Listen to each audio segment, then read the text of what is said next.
And I think that the fact that we have Alex here now, and that she is going to go all things, if they all go well, be confirmed and be the head of the chemical safety and toxic substances arm of headquarters, I think means we have a special opportunity because she's gotten to know New England, she's gotten to know us, and really the only major environmental bill that passed with bipartisan support and updated and improved our environmental laws was the Toxic Substances Control Act. And Alex was right in the middle of that when she was the head of the Environment Council of the States, and I think is very well suited to be the person who oversees the implementation of that new law. So I think we're fortunate. But all right, I'll start with your question and then I'll try to whip through what I wanted to say. So for me, I was really affected by Richard Luke's book, Last Child in the Woods, and I remember when I read that, underlining it a lot, because he maintains that if children don't play outside in natural areas, they lose a lot when it comes to their development and when it comes to their brains and their well-being and their connections. And so he says that most people who choose an environmental career have a place that they love. So I'll just say for me, since I was an infant, I went up to a very remote place in the Adirondacks. We get there by boat, there's no electricity, there's no plumbing, we can go days without seeing another person. I've seen bald eagles return to that area. I've seen the water quality change, but mostly it's the place that I imprinted on when I was little and that I love more than any other place in the world. And by the time I completed high school, I'm sure I wanted to work on environmental issues. I wrote about that place in my college essays, and really that connection to that beautiful place is what has motivated me my whole life. And I actually have nightmares frequently about going there. They're really realistic, and it's all changed, and so I think we all probably have connections like that. And that book makes clear that they can be little tiny places. They can be a creek running through the neighborhood. They can be a park in a very urban area, but those connections are so important. So I would quickly say thank you to the Environmental Business Council, Rick, Dan, Alan. I think working with all of you has been exactly what I would have hoped, an opportunity to engage and exchange, to learn and to contribute. And we've had some really wonderful interactions where we've improved laws or gained better understanding. So I am all in, and I think this event on the 17th with our chiefs, I'm encouraging Terry to have them reflect on what's improved and what the challenges are ahead, and I hope it will be more of a discussion and engagement than something we continue. I just wanted to quickly say climate change is the issue that's on my mind constantly, and a lot of good work is going on in Rhode Island. The governor joined the Attorney General to announce the lawsuit against basically big oil, and we're working with the AG's office closely on that. We're working very closely with the Infrastructure Bank on resiliency and continue to work across the administration on reducing greenhouse gases. So that's an issue that's always on our minds, and I don't need to tell all of you. Maybe I need to tell Alex that we've already seen 9 inches of sea level rise at the storm gauge. Like the rest of New England, we're seeing more rain, more intense storms, hotter summers. So that's something on my mind, and it gives me an opportunity to tell you all to vote for the Green Economy and Clean Water Bond. I worked closely with Save the Bay and others in this room on that, and it has specific funding, not just for programs that you're familiar with, helping to leverage money for the state revolving fund for clean water, for drinking water and wastewater, continuing our very successful brownfields grant program. We're about to announce the next round of grants, but also it has some new funds that help us. Jan worked with us on a vulnerability study that I think you're familiar with, of wastewater treatment facilities. There's new grant money to implement the risk mitigation measures that came out of that study. There's new grant money for climate change adaptation, particularly around our coast and maintaining access to our coast that we work closely with Kendra and Topher on. It's question 3. And so I just want to urge everyone, it's so good for our environmental agenda when politicians see these bonds pass overwhelmingly, and they are an opportunity for us to continue to invest in quality of life. It includes actually dredging of the Providence River too. And we've been working a lot with the City of Providence on storm water mitigation to try to prevent the continued or the fast siltation. But that's another important project for the City of Providence. So vote yes on 3. The other issue I just wanted to raise is I think next week the governor will be announcing the folks who are on a commission for tackling plastics. And that's an executive order that she issued. I met with Amy Moses and some experts from CLF recently. You know, we have the hope the governor signed the Clean Seas Pledge when we had the Volvo Ocean Race, pledging to try to do more to advocate and encourage and educate and work with people to reduce single-use plastics, to reduce plastics that get into our waterways, resulting in microplastics that are in our marine life. And so I'm very excited about that and the potential for Rhode Island to really be a leader on that issue in the nation and in New England. So let me turn to Alex. So you've probably read her bio, but I just wanted to tell you a few things about Alex Dunn. I think we're so fortunate to have her as a regional administrator. I first got to know Alex a little bit when she was with the Association of Clean Water Administrators. So I know that Lori and others from the Narragansett Bay Commission know Alex. And she was known as a foremost environmental lawyer. And then I was on the search committee to hire the new head of the Environment Council of the States. And you may have never heard of ECOS, but it is where all 50 commissioners from every state get together twice a year to talk about our common and shared problems and issues. We get together with EPA, and it's tremendously valuable for people like me to meet colleagues who are tackling the same issues and have best practices and talk about issues like PFAS and PFOA, emerging contaminants, find out what they already did in New Hampshire or Vermont or Michigan. So Alex came in and was the head of that organization and transformed the organization within a year. To a much more effective place for dialogue, where the view of the states was heard on Capitol Hill, where we worked with a whole variety of partners in the business community, the environmental community, and I just was wildly impressed, as well as the fact that she's a delightful person. I came to learn that she cared deeply about environmental justice, that she had worked at several universities as a teacher on that issue, that she has a tremendous intellect, but also a tremendous ability to engage with all kinds of people and a great curiosity. So when I knew we had this position for the regional administrator, I just wondered if we could possibly encourage Alex to consider it. And I know that I speak for the folks at EPA when I say that people were just thrilled, doing a jig when they found out that Alex was going to be appointed the regional administrator, because she's so smart and effective and reasonable and easy to work with. So I just have such mixed feelings right now. And Alex has been to Rhode Island so many times. I will see her again here on Monday for an event on a program, Southern New England Estuary Program. And we had she was out doing the cleanup in the Woonasquatucket River in April. She's just been back a number of times, and she's been a bit of a vagabond in her life, but she has deep connections to New England, and we'll take those with her to Washington. As I said, she's going to stay with us until she gets confirmed, and that's a really uncertain process. So hopefully we get to keep her and influence her for a few more months. I think you know that EPA is just a fantastic partner to DM. They co-regulate, they backstop. We work together day in and day out. So it's just been wonderful to have Alex Dunn as a partner. And I know she has some remarks, but also is interested in a lot of dialogue and Q&A today. So I'll leave it at that and say how wonderful to have you here. Thank you, Alex. Thanks, Janet. And thank you, Rick. Thank you, Alan, for your hospitality. Thanks, Dan. When I started this position in January, I did intend to be here for 3.5 years, remaining of certainly the first term of the presidency, and then of course if there was a second term, we'll see. So I think we all know that life is always a little bit of a journey, and sometimes when you do things well, people ask you to do other things well. So I too have mixed feelings, because I am a very all-in person. I throw myself 110% into everything that I do and every place that I am.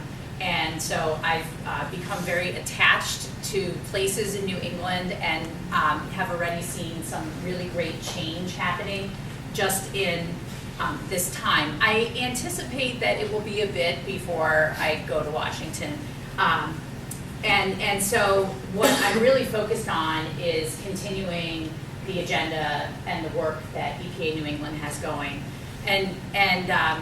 My policy advisor, Sean Dixon, who was here with me and who was absolutely wonderful, ruffled my feathers just a little bit when he suggested that I might be perceived as a lame duck. And I was like, oh no, that will not happen. So I'm determined to debunk the lame duck myth, and will continue to work, incessantly on the things that we need to do. The other thing that I think is really important to note when you have a change in an RA is I think I was able to come in and set the tone for the region of this administration and how the Trump administration would interface with the New England states, which are a very unique set of states in terms of how they approach environmental issues. I like to say that New England states, it's not a question of whether to protect the environment, it's the question of how to protect the environment. So you've heard the case about whether there's a problem, whether there's climate change, whether there's sea level rise, whether we have nitrogen issues, whether we have air quality impacts, that is settled. And what the conversation is mostly about in New England is what are we going to do about it? There are other parts in the country, and as you heard from Janet, that I've worked with other states where convincing people that there's the problem is still a big part of the journey, right? And so you can't get to the how are we going to solve it if you're still trying to reach agreement amongst the public about whether or not there's even something that is important enough to spend money on, to devote attention to, and to work on. So coming to New England, it's almost like there's so many analogies. We were talking about hockey. There's probably a great hockey analogy that, you're already skating up the ice. I mean, we're already skating up the ice, and it's just what play are we going to make when we get into the zone. Whereas there's other people that are still waiting for the puck to drop, and they're not. So we're in action mode here. And so what I do want to say is that whoever succeeds me, I am hoping that what they pick up is the momentum that exists, that frankly, I picked up momentum when I came here. I picked up the momentum of Kurt Spalding and all the work that he had done, because the regional administrators, there's just one of us, and the rest of EPA New England is 520 career staff who stay regardless of who is the regional administrator. And so it's very different, I think, than being at headquarters where there's a large influx of political appointees that can very dramatically shape the agenda. I think regional administrators have a unique role in capturing the energy and the spirit of the staff who are already very proud of their work.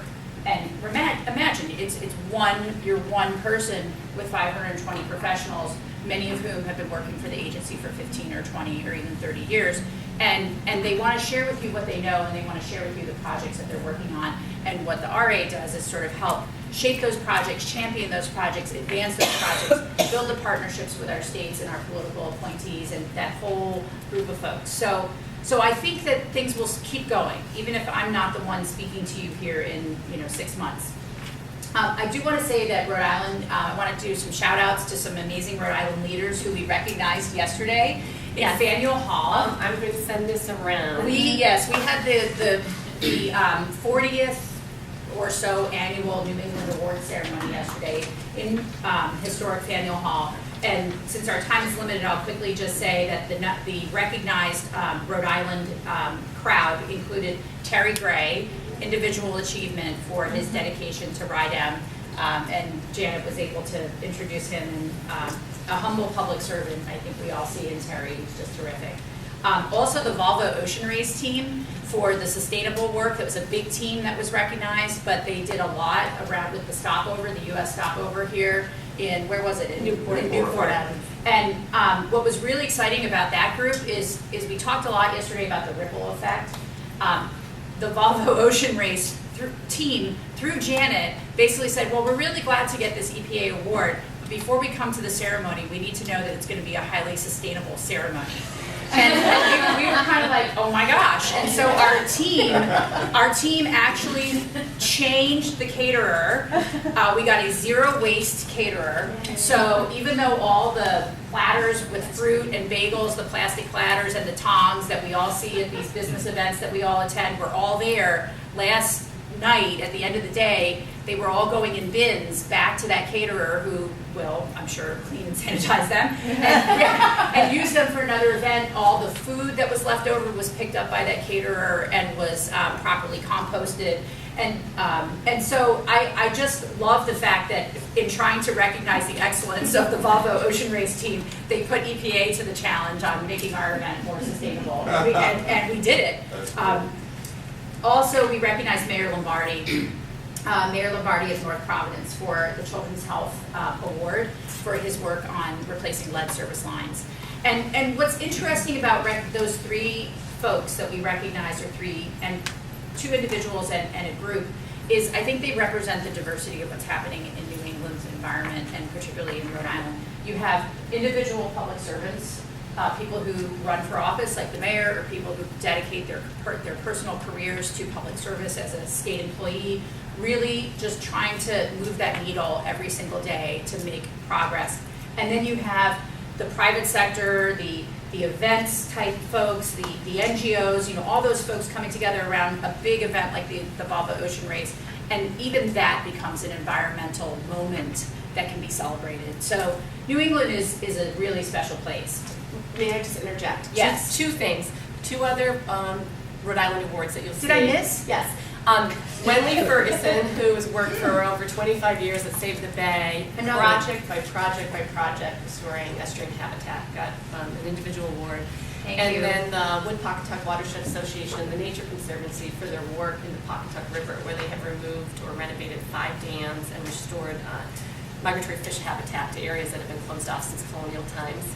And then, so that was exciting. And then secondly, think about next year. It was so great to see Rhode Island represented in every category, so I want to make sure we have lots of nominations going into the process.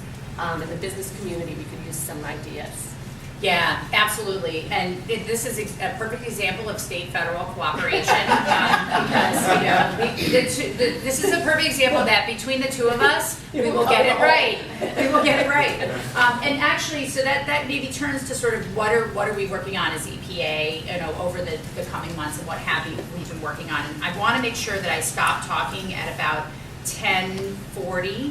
So that we have a good 20 minutes for Q&A, and then, you know, if anyone wants to stick around, I know it's supposed to end at 11, but, you know, I don't have to run right out the door. We reserved the room for as long as you guys want. Okay, all right, so just a couple highlights, a quick flyover. Providing certainty to the regulated community and the public is, making regulation regular is a lot of the way it's phrased, and this providing certainty really permeates a lot of what we're doing in the agency. Some of the examples of providing certainty are challenges that have been put to us in the regions from headquarters about getting permits turned around in a certain period of time, a short period of time. There's actually an agency goal of 60 days permit issuance, and there's also some regulatory requirements in there that might change those schedules. But when you say issue a permit in 60 days, let me tell you, I see the eyebrows already going up, like, when does that happen? Well, why can't we be faster? So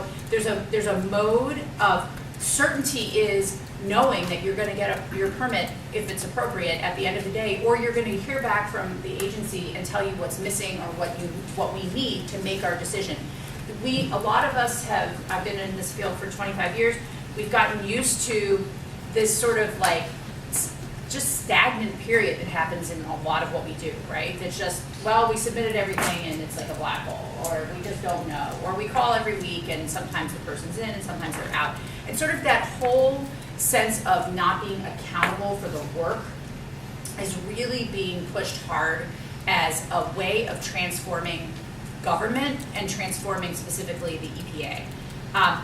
Providing certainty not only helps the regulated community, but it also helps the public because, you know, my colleague Sean was with an NGO prior to working with me, and, you know, people are on the outside of these agencies trying to find out what we're doing, and if things are stuck in bureaucratic places, that's not transparent. So this certainty does not mean saying yes to everything. It means certainty in the fact that we follow processes and they need to happen and they need to move. And if we're even starting to talk about the fact that if permit applications come in incomplete, I think that the past has been to say, well, it's incomplete, and then we start working back and forth and what's missing. Sometimes it's submitted incomplete to check a box by the applicant who says, well, hey, we submitted for a permit, but everybody knows that everything that was needed to go in was not submitted.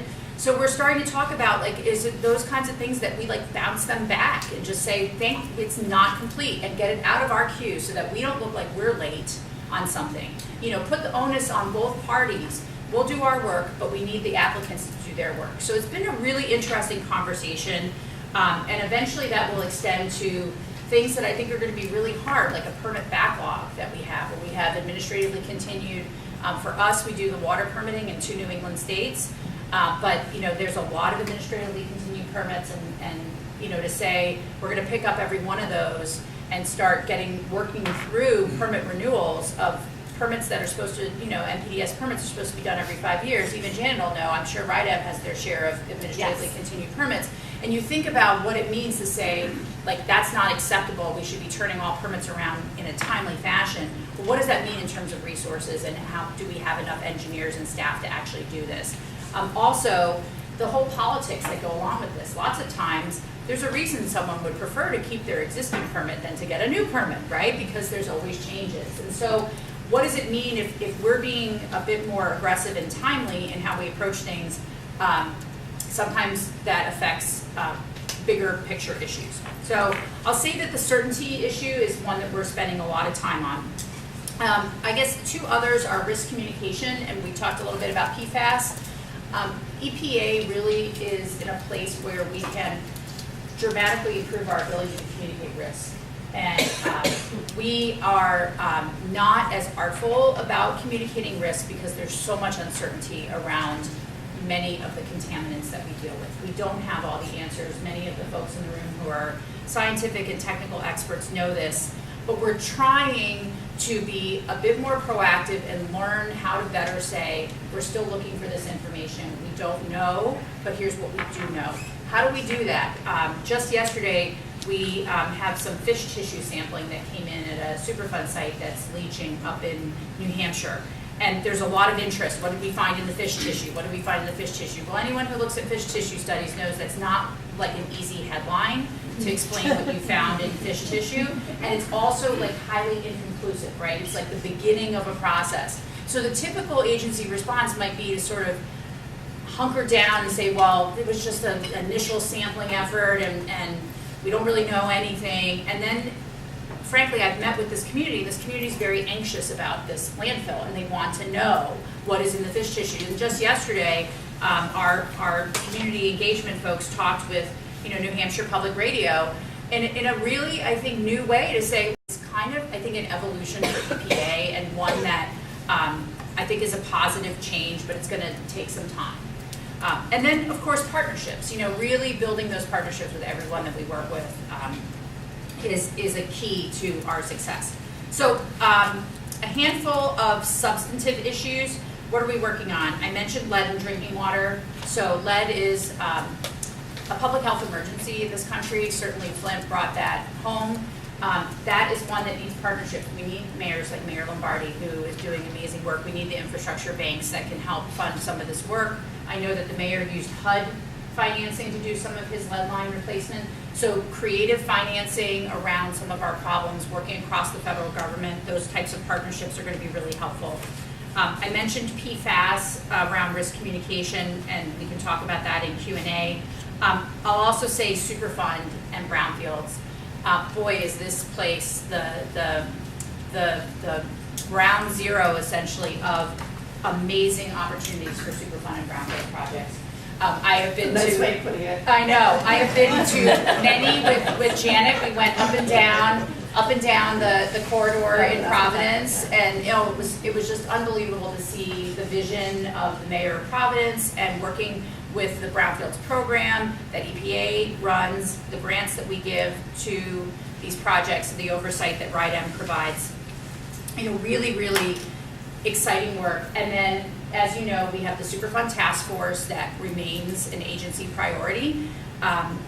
And the Superfund Task Force, I have really enjoyed kind of looking at a creature like a task force and wondering, does it make a difference? And I will tell you, this Superfund Task Force has made a massive difference.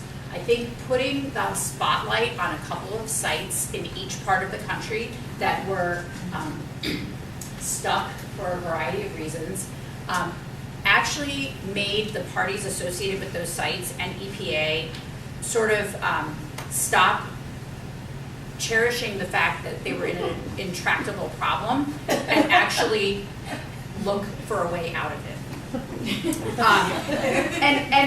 I've really reflected on I've really reflected on that a lot, because I have said that often we get so into the fact that this is such a juggernaut, and we are so good at analyzing all the reasons why this is such an intractable, difficult problem, that we just sort of forget that we're actually trying to solve it. And Centerdale Manor, in right not far from here, is a great example of that. Maybe some of the folks in the room were involved in it, but as I know, it went through 2 trials. 2 trials, like massive trials on liability, on share, and meanwhile nothing was getting cleaned up. But we reached a massive agreement this year. That site was on the priority list. We reached a massive agreement, and we are now starting to work with North Providence and Johnston to start the process and get those contaminants, I think it's dioxins there, get them out of the river. It's Woonasquatucket River too, yeah. Get them out.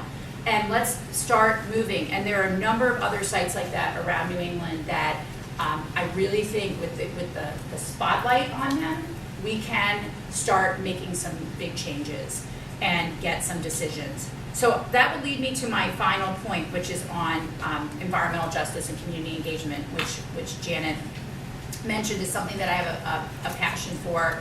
And I look at it in a very broad sense. Communicating with all affected individuals who are impacted by a decision that we are going to make about a place that's important to them, whether they call it home, whether it's where they like to vacation, in the case of the Housatonic cleanup in the Berkshires.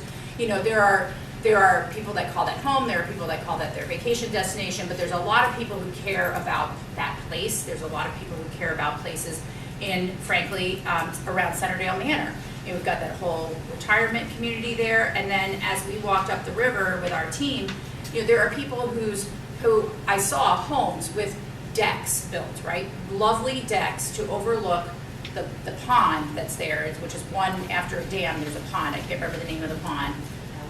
Allendale. And if we clean the dioxins out of that river is going to have to get dredged at some point, and those people aren't going to be sitting on their deck for perhaps a period of time looking out over a pond. They're going to be looking out over mud.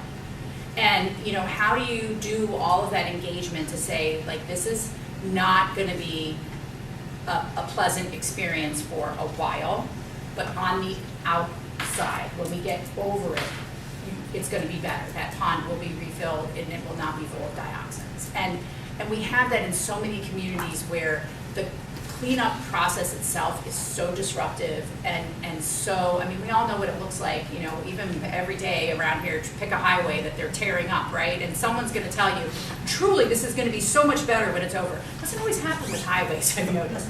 But it does happen with brownfields and superfunds. They do turn out better at the end. So I'm going to stop there and love to talk with you all about anything you want to ask about, our priorities, our work in Rhode Island, our work with RIDEM. Alex, you have to answer the question. Thank you for asking the question. So, interestingly, I grew up with what I like to call an indoor family. My parents' idea of a family outing was to go to a museum and look at paintings. My mother and father grew up in New York City. They were not outdoorsy people at all. In fact, my mother doesn't even know how to swim.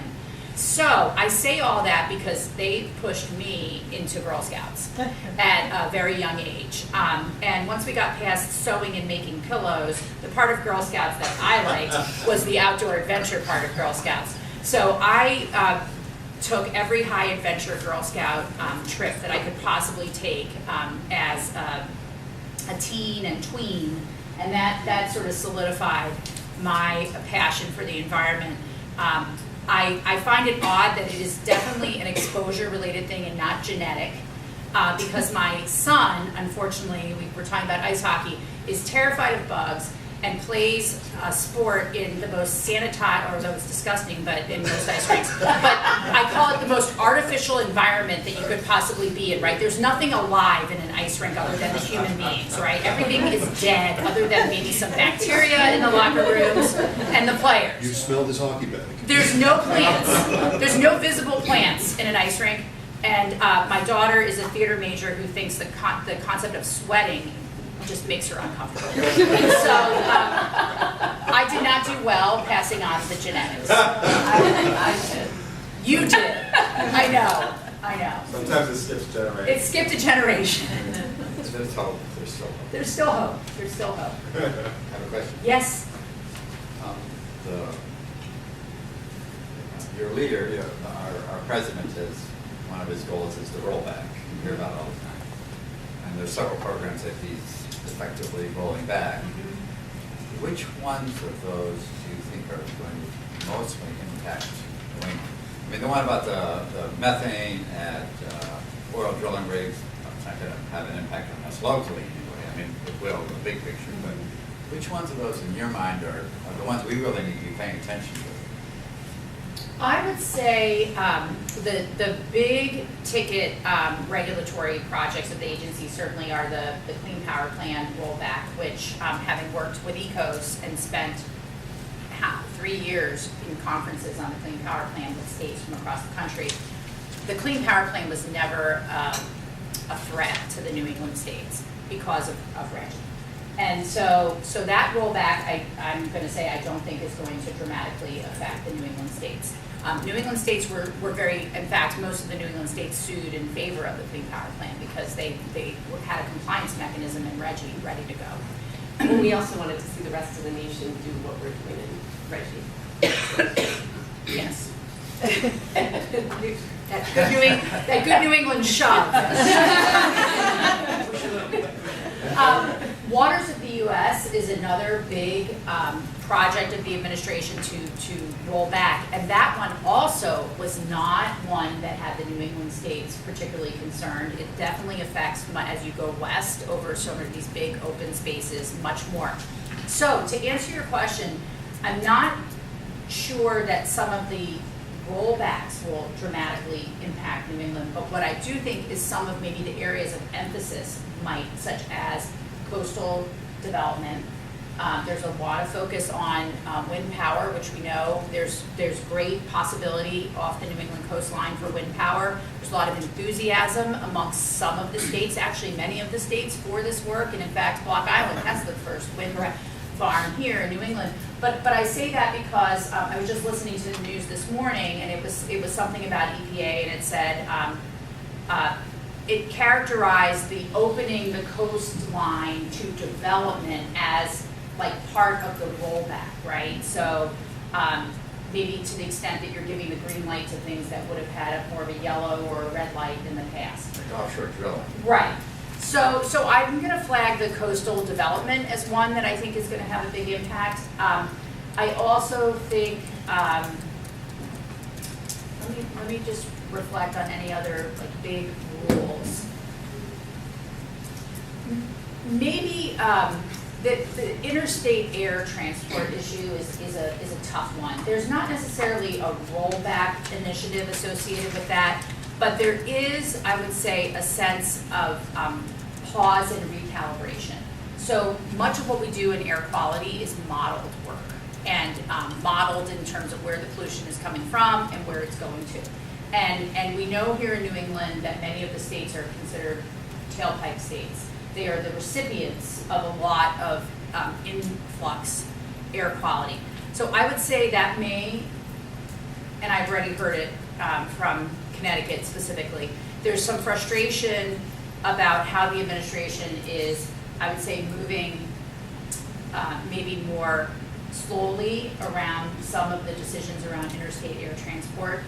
that there would be a great desire to see a more aggressive approach, particularly from like Connecticut in terms of maybe how. Rhode Island. And Rhode Island, yeah. I think we're second to Connecticut. I don't want it to be a point counterpoint, so I'm going to You not can do that. put- well, you can But put I'll counterpoint. point out that, especially Alex knows this from ECOS, you know, there's states that don't have the same controls that we have, who aren't having ozone alert days.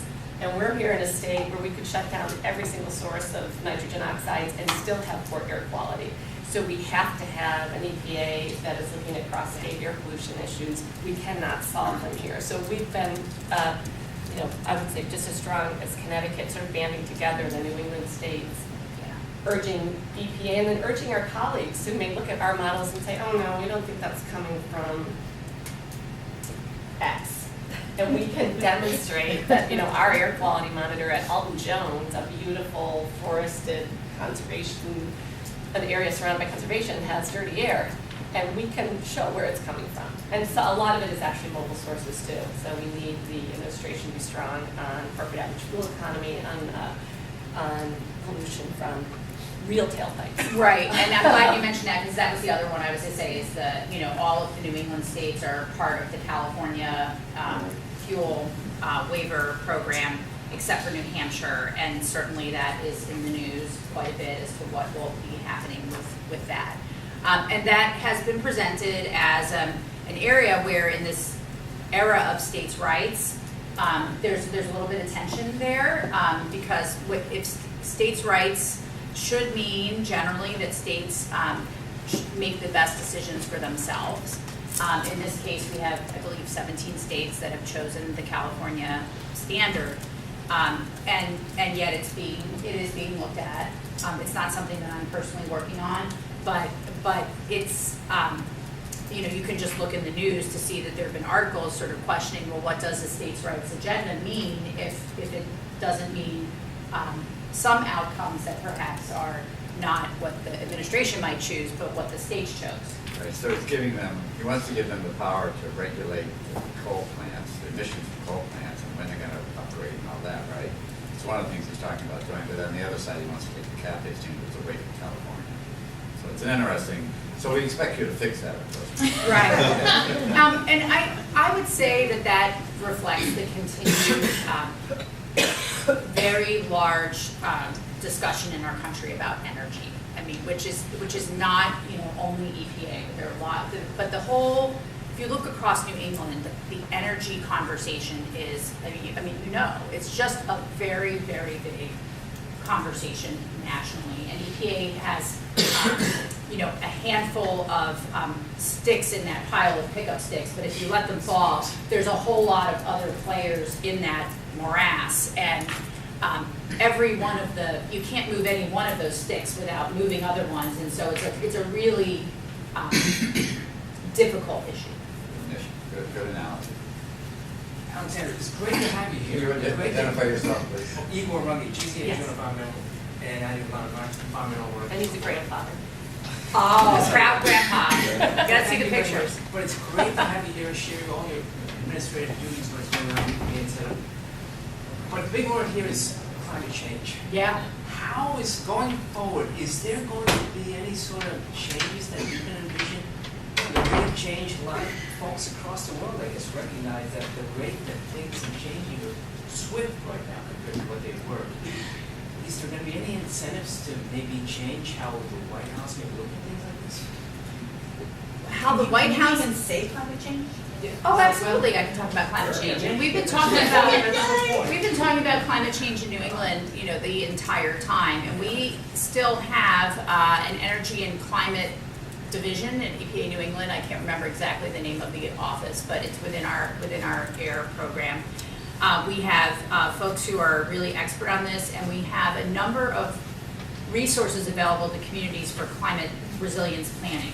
So I would say what you're going to hear now, and this looking at our infrastructure bank chair, resilience is how the conversation is going, which is what we build should be resilient. So, for example, we are working with several coastal communities in New England that I'm not going to name because you know, they have to make some significant investments. The ones I'm thinking of actually are not in Rhode Island right now.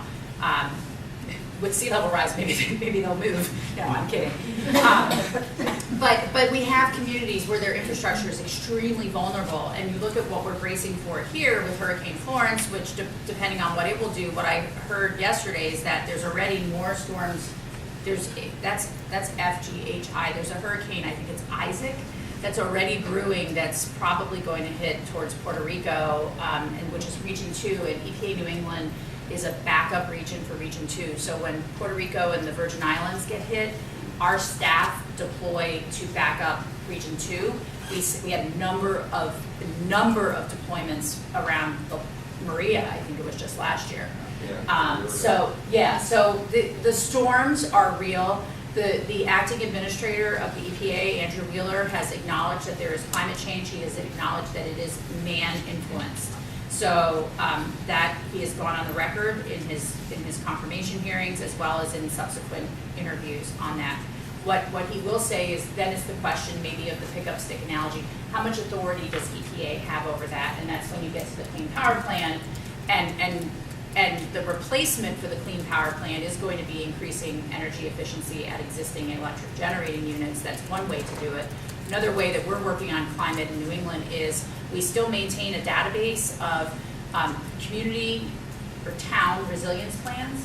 We have over, I think, 200 town resilience plans in a searchable database that's unique to EPA New England, because there are so many small communities across this region that want to plan, but they don't always have the resources to just start from scratch. And so sometimes emulating another community that's like them in size is a great way to start building a climate plan. I was just handed, literally I was in a town in New Hampshire, and the public works director said, hey, we just did this like energy plan for our community, which also includes climate. Can you guys read it? And I took it back to the office, and our climate team reviewed it and gave him feedback. So, you know, the expertise is there. We're talking about it. And I think after this hurricane season, you know, maybe we'll be talking about it more. One plug for an EBC event. On September 28th, UMass Boston, there is an event that's being hosted to look at resiliency, and the focus of it's really an action. The state released its Resilient Roadie Plan in July, the governor's chief resiliency officer who works for Jeff. So I'm going to speak and do a little tidbit on that plan, but I'm trying more to talk about some of the actions that are happening, and it's a great forum. Mm-hmm. And I just got a note that a 5-minute ago press release from EPA is that our infrastructure funding has come through for Rhode Island, $21 million. So this is your SRF Great. allocation just today. That's why we need the green bond. Yep. Yeah, we always leverage The that state further. match that with the bond. will unlock Yes. $44 million in EPA funding over the next That's 2 years. great. Well, apparently live, you heard it here. You know, I should have brought the $21 million check, Janet. Yeah. Like, take a picture. Yeah, and it's important to say that, I see there's a question there, but that Jack Reed has been probably the leader in the U.S. Congress in fighting for keeping the SRF money in the appropriations bills and the budget, so. Yeah. We are very, very fortunate with and that's something, you know, we talk about too, the budget. You know, we're about to go into another budget year. I've seen that Congress is actually working on appropriations bills. We have been fortunate at EPA to have relatively stable funding, despite, you know, the fact that the president's goal is to dramatically curb domestic agency spending. It's not just EPA, but it's all domestic agencies. Have all been proposed for somewhere between a 20 and 40% cut each time with the president's budget. But then Congress is the one that actually appropriates the dollars, and has been responding, at least with regard to EPA, with a steady budget. So we are at the same funding level that we were at in the last years of President Obama, and going into FY19, if they get the budget passed in time, it's looking like it'll be relatively flat for another year. We'll also say that $21 million is 25% greater than we received last year. Is it really? Well, that's even the great to hear. Clean water and drinking water SRF funding on EPA has actually increased dramatically this year from Due last to year. Congress. Due to Congress, and I think the priority on infrastructure investment, which is great. That's great. Good to know. Yes. As you Oh, just- go ahead, I'm sorry. Do you have Matt Dench with CDS, do you have an update on the pharmaceutical hazardous waste rule and as well the delisting of nicotine from the acute hazardous waste list? Wow. Pretty specific question. Those are really specific questions. Sean, can we get back to him on that? Sure. We will get back to you on that. Okay. Yes. And that's something that Nicole with your Yes. corporation has talked to Terry Gray quite a bit about. But Okay. you think about the general concept, Yeah. a person can chew nicotine, but when you go to dispose of it as a hazardous waste, it has to be incinerated because it's a chewed hazardous waste. Just doesn't seem logical. So nicotine gum has to be incinerated as a hazardous waste? It's acute. So we generate more than 2.2 pounds of nicotine gum every month. We have 6,500 LPGs. Do you identify yourself, please? CVS. Matt Dench, Walgreens.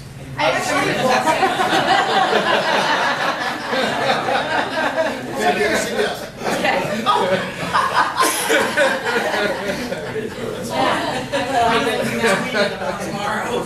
I talked to Mark Denon a couple days ago With about the, the generator improvements Yeah. rule, because I believe the last date for that coming up in authorized states is coming July. But he mentioned there was, he didn't have a timing yet on it, but that they were thinking about rolling the pharma legislation in with the generator improvements rule. It's at OMB now, and it's So- expected, the decision is expected by October, November. Okay, well, we will be, I mean, if we can get you any update Sure. that's different or Together, more he's gonna current. look at them legislatively, regulatory Right. rights. Oh, together. on a state level? Yeah, on a Oh, state great. level, Great. yeah. Thank you. If there's an interest as a follow-up in doing a meeting, it doesn't have to be a big ABC event, but some kind of meeting Sure. at EM to discuss with whoever's interested, that would be good. Yeah, he said he was gonna try to get some stakeholders Great. going on that. Great. I can That's share great. an email with you. Okay. You know my favorite thing after the royal wedding? Did you see the meme of the who married Harry? Megan. Megan with her veil, and her veil was a CVS Oh, yeah. coupon. You can ask for email, by the way. Huh? You can ask for email receipts. I love it when it all comes flying out. It's great. Yeah, that was really cool. I don't, I feel like they have to support privacy information about what I buy. That's true. Yeah, how do you know that I need more shower gel? You had mentioned about one of the initiatives was looking at drinking water and explained with the lead. Has there been any discussion about having any regulatory standings on what the drinking water should be for public buildings, particularly schools? So I know in all of Rhode Island they did an assessment, a very crude screening of drinking water, and a lot of schools came back having over the concentration, I forget the highest amount now, but a lot of the schools came back over what would be considered safe drinking water for children. And a lot of the schools didn't actually respond to that because they didn't have any funding to do it, or didn't really see kind of what, there was nobody pushing them in their community to make those changes. And I know the same thing happened in Boston, and so has EPA had any thought about kind of doing any regulatory push to kind of start forcing these communities to have to make modifications? So around lead, there's a couple things that we're trying to do.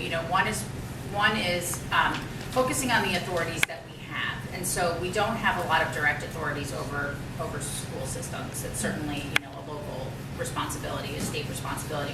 What we do have authority on is the renovation, repair, and repainting rule, which is not a very exciting title, but it has to do with lead paint removal projects. So we are doing projects around New England to make sure that any contractors that are doing work on old housing stock, which is by definition, New England housing stock is largely pre-1950, largely presumed to have lead. So we have a lot of contractors that are uncertified.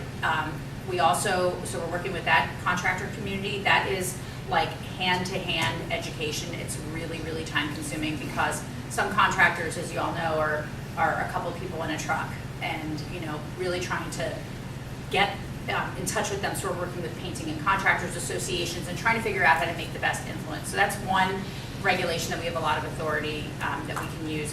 The other one is the real estate disclosure rules. We have authority for that in all 6 New England states.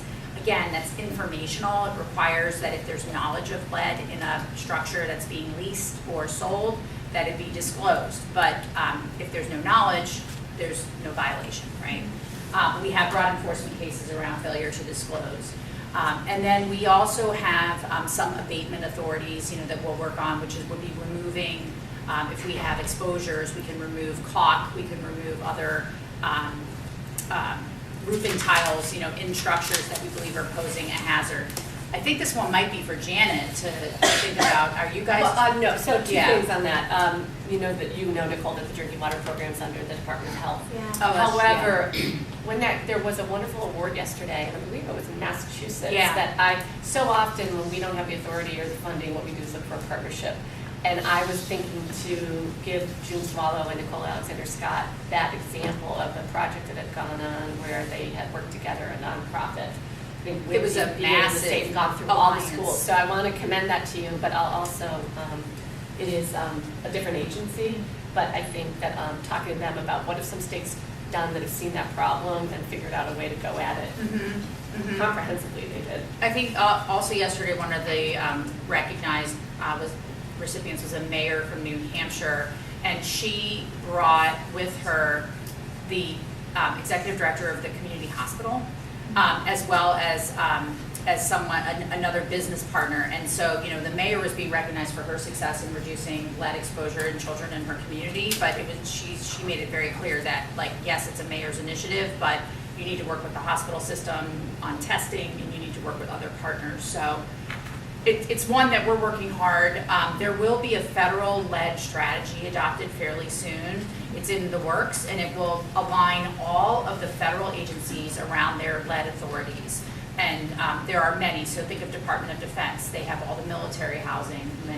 Much of it is older. There's going to be a lot of children in the military housing, so we look for our most vulnerable populations and how we can protect them. We have HHS, we have HUD, all the public housing projects. So every federal agency is looking at what authorities they have and kind of inventorying them, and that's what the federal government will do. Yes? Do you see any movement on the federal level in the direction of developing environmental evidence-based, as opposed to drinking water, standards for PFOA, PFAS?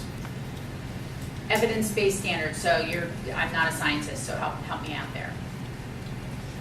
Based on actual studies that determine what's going to generate an impact on ecologies and As opposed to modeling or as predictive.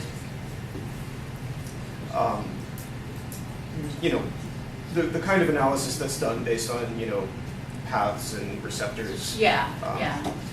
Well, there's 4 I don't know if this will answer your question, but there's 4 actions that EPA has committed to taking. One is to develop groundwater cleanup standards for PFAS. So if that's something that helps, okay, you said yes, so that's good. All right, we're doing that. And that's a big issue in New England because, as you know, so many people rely on groundwater for their water sources, and so it's really, really important. And we don't have any clear guidance. The guidance we have right now applies to drinking water systems, and it's just not helping us at other places like Superfund sites where we may have PFOS. And Rhode Island has done what many states have, they're taking the drinking water standard and applied it to groundwater, since it's the same water for many people. That's true, yeah, you have. And then we're also developing risk assessments for Gen X, which is, Gen X, which is another form of the PFAS family. There's a lot of conversation about how we're going to go forward. Are we going to move forward more like PCBs, where there's just so many chemicals in the family? If you go PFOA, PFOS, PFBS, PFBX, PF, fill in your letters, we may never catch up. And so there's some sense that maybe we have to treat these as a class of chemicals. The problem is that their chemical impacts in terms are widely variable.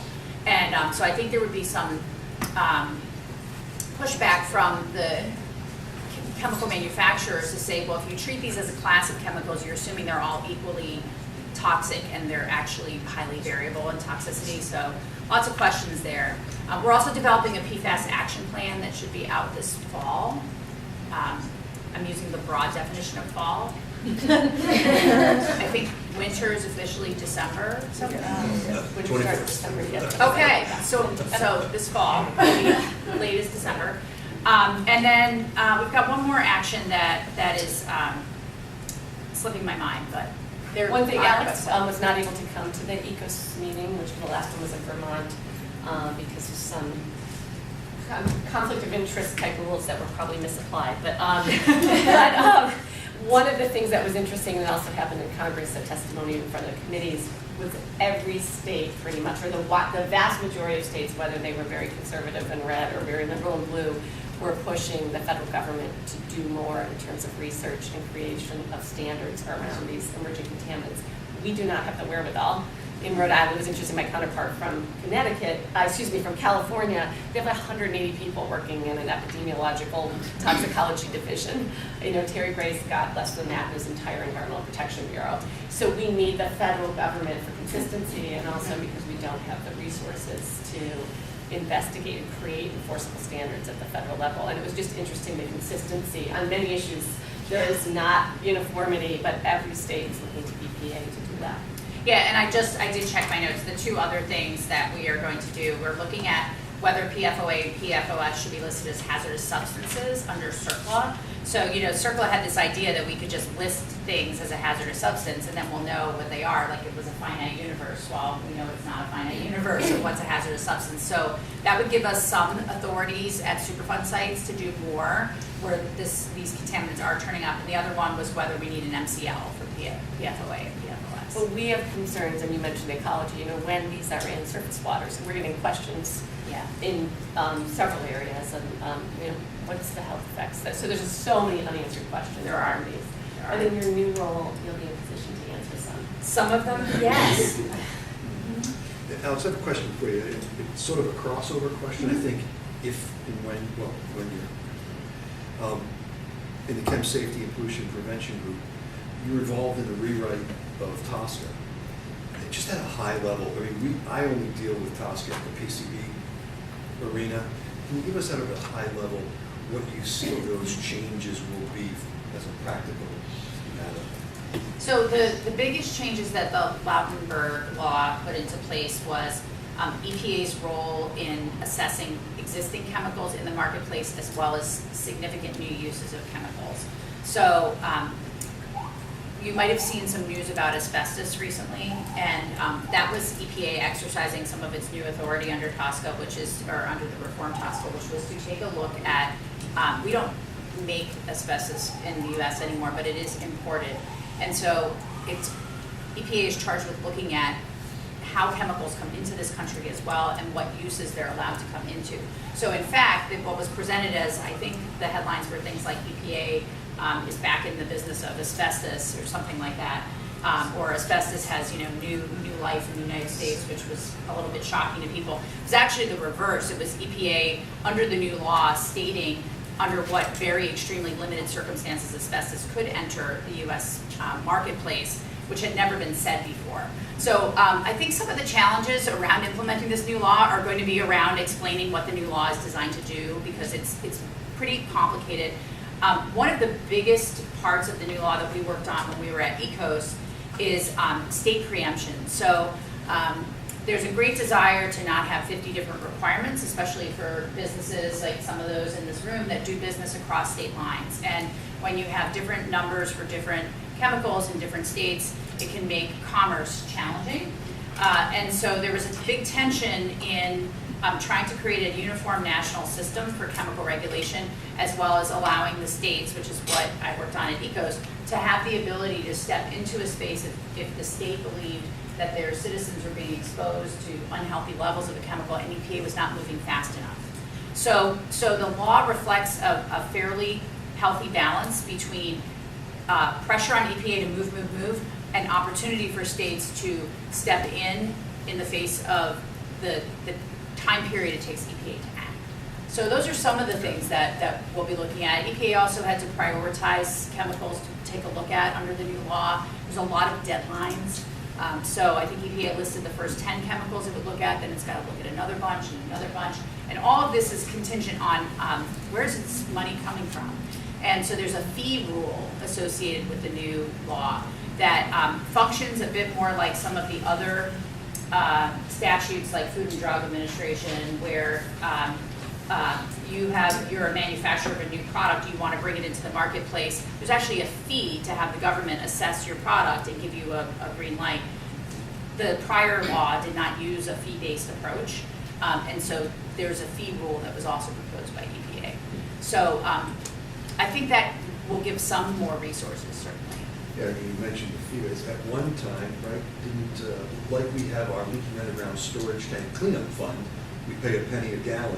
Right. I believe way back in the early days of EPA, there was a similar penny per pound type fee that was attached to chemicals, really to help fund big Superfund cleanups. Right. But that right. got mixed. Right, and that's the 25 super fund was Right. funded through that fees on chemicals, Yeah.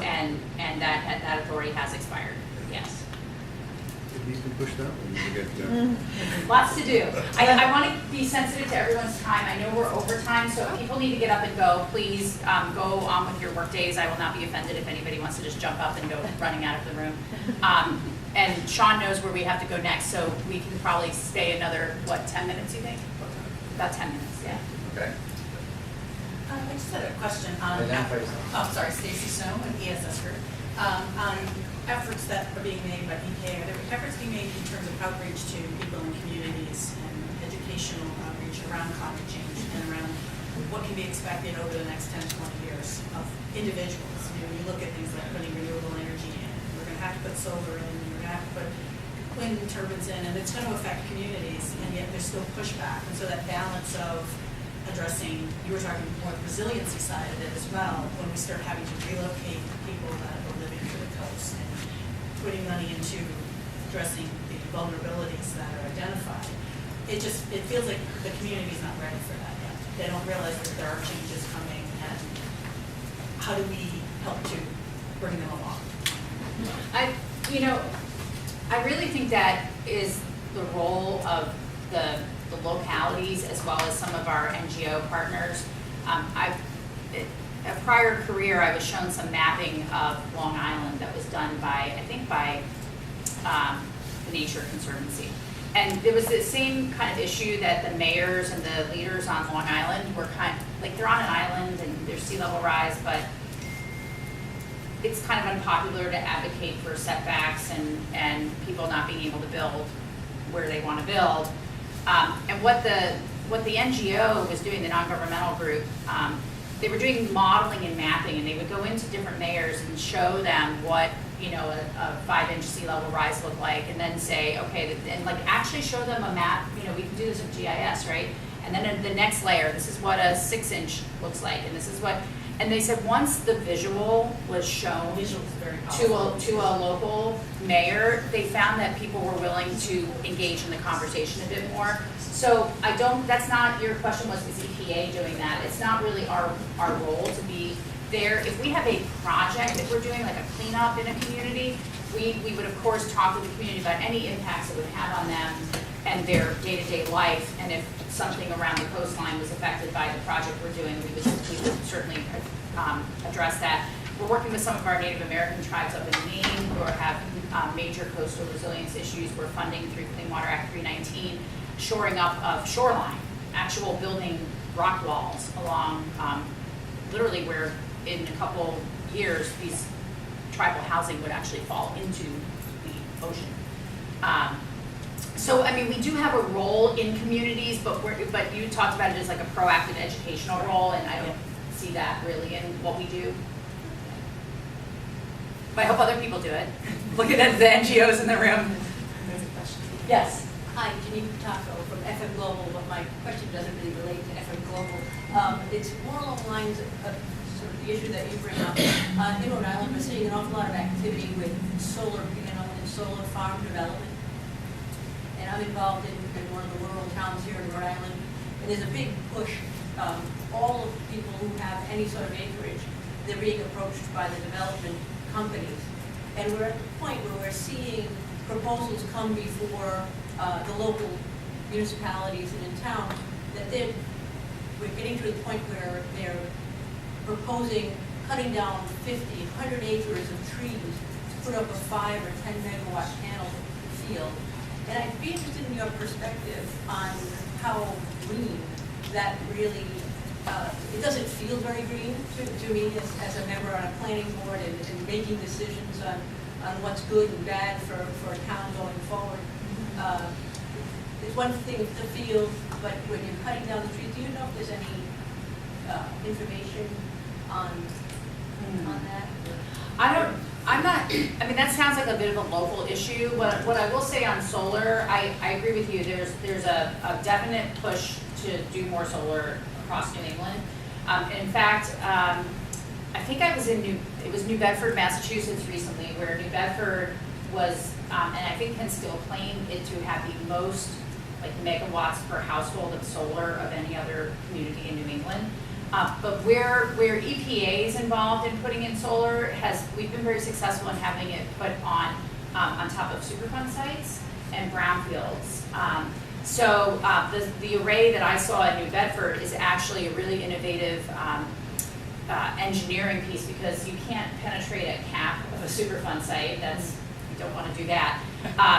But they were able to design, and solar panels are heavy, so you have to really look at the whole engineering. But there's an entire solar array on top of a landfill, which otherwise you really couldn't put anything on top of a capped landfill. So we're trying to use existing space, not sort of cutting down trees or solar. But Janine, because, let me just be really brief and then let's follow up. This is an area across New England where there's a lot of tension. I've talked a lot to my counterparts because obviously we want to reduce greenhouse gas emissions, but we're seeing all of this fragmentation and destruction of forest land. So one, we can give you information about carbon sequestration in forest lands. Two, our state wildlife action plan has a very good map that shows core forests, important forests for a whole variety of ecological values, and we'd love to see communities try to do more protective municipal level work on areas of core forests. And then there's a very big raging conversation that we're involved with other state agencies about the model ordinance and at DEM about how we can do more just to promote forest conservation. We've seen Rhode Island reforest over the last 70 years, and we're now suddenly seeing a very fast pace of fragmentation and destruction. So we're concerned about it and looking for ways just to promote forest conservation generally, but also deal with being a place where we can put up incentives. We have tons of solar projects going on at close landfills. Incentives and try to affect where those decisions are made. But of course, in New England, we're very, very respectful of private property rights and local decision making. So there's tension here. But I'd love to give you some information that you might be able to use at that local level. Yeah, it's fairly complex because when you the issue, it's at a very high level. Who wouldn't like to see more solar? It's renewable. It's great technology. If it's on a landfill, all the better. But you have folks that are being approached that are trying to keep their large tracts of land within their family or be able to pass it on to the next generation. But it's expensive. So they're being approached by the developers who are offering an income to them. But most of the land is wooded, so they want to, and it's not like it's powering their facility or their home. It's being sold all back to the grid. So we're just doing a reg right now. It's implementing statute, but that changed the Farm Forest and Open Space Act. We're just interpreting it regarding farms that says you can use up to 20% of an active farm for solar and stay in that program. But we've had discussions about that program is really around maintaining farming or maintaining forest habitat. Could we value it for sequestration purposes and give people a benefit on their local property tax, which is what that program does, because they were maintaining and restoring habitat for it. So there's a lot of conversations going on, but it's a hot topic. And it is, and I was just in Vermont, it is in Vermont, it is in Connecticut, and we're looking for tools. Maybe one more question? Tim Faulkner from ecoRI News. Can you say how you might address something, some of the more contentious debates over chemicals like glyphosate and the growing influence of some of the big chemical companies within the EPA itself? I'm so sorry, I'm not even sure I heard. I'm sorry. It's Tim Faulkner from ecoRI News. Could you talk about how you might address some of the more contentious debates within the EPA, such as over chemicals like glyphosate, and the growing influence of large chemical companies within the EPA itself? I think, you know, part of being an environmental regulator is always being aware of the influences that are the pressures being brought to bear on any decision making. So you're always going to have the input of industry, you're going to have the input of the NGOs, you're going to have the input of the scientific community, the academic community. What I know I've learned at EPA New England and what I would carry forward into my role in headquarters is recognizing that there's a lot of scientific expertise within the career staff of the agency and making sure that I make the most use of the expertise of the staff who will give me advice and input that will put those other influences into context so that we can make the best science-based decision possible. Thanks. Excellent. Thank you, Alex. Alex, thank you all. Thank you all for coming.